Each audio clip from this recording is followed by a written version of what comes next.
that is the major investment incentive, is to drop taxes for everyone. Do you know that we have over 1 million companies in the Philippines, or partnerships or whatnot, and they pay the highest tax rate in the region.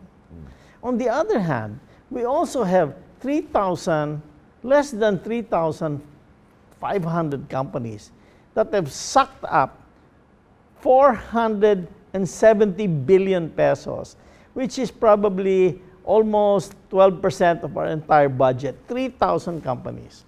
So what we want to do is rationalize the tax incentive program we're giving and focus on the fact that the major incentive to the majority will be reducing the actual tax rate.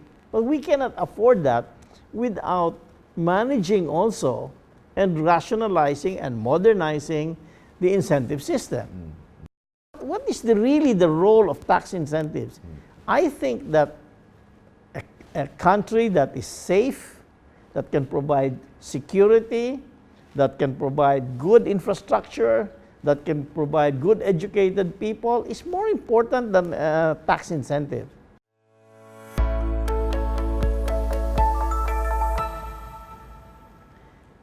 The relationship between a bank and its client is between the two of them. If the bank doesn't trust that the client will pay back the loan, they're not going to make the loan. So why am I going to guarantee somebody's profit? That's number one. Number two, you want to make the investment, especially in the unsolicited projects. You want to make the investments, go right ahead. But my gosh, take a risk. That profit is a reward for risk-taking, okay? Not for connections with the government. Okay, that's number one. Number two, we are reducing the scope of the MAGA. We do not want to guarantee actions that we have no control over. For instance, we have no control over the decisions of the Supreme Court. By constitution, it is a separate body. So why should we guarantee what the Supreme Court will do? Besides, if you do a private business, you are also subject to Supreme Court decisions that may be adverse to you. Secondly, why should we guarantee actions of another government agency, government body, such as the Congress? They are free to make their own laws. We will guarantee actions that the administration does. If we do something that will affect somebody's, some project's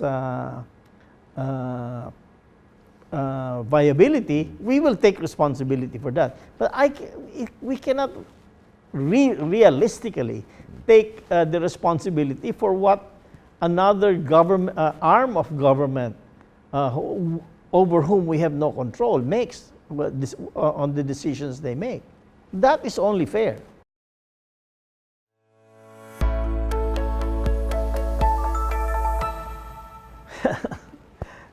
Let me put it this way, okay? I believe that if you introduce elements of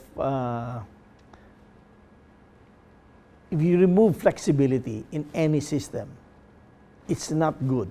Okay, so if you put a debt cap, for instance, on the Philippine debt to GDP cap, I think that will tie the hands of people and might not allow them to respond quickly to a catastrophic event.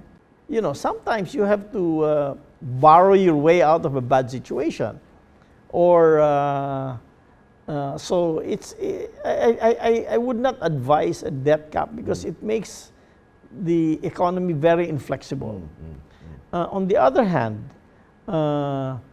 Congress can actually instill discipline on debt.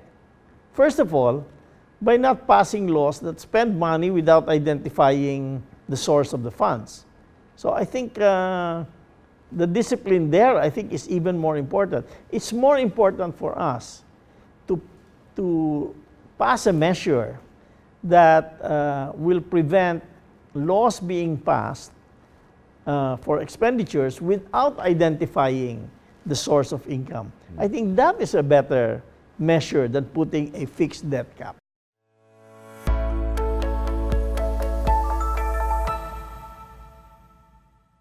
You know, this trade war is beginning to really worry me. Our exports to China are already showing signs of slowing down. First, because they are slowing down. Secondly, our exports to China, a lot of them are put in products that are re-exported to the U.S. Well, they're having problems doing that, so they're buying less from us. So those are the things that worry me. Also, the you know, international risk level is higher. The tendency will be interest rates will go up because they will factor in more risks. So those are the macro developments that are going to bother me. But domestically, I think we are in a good spot.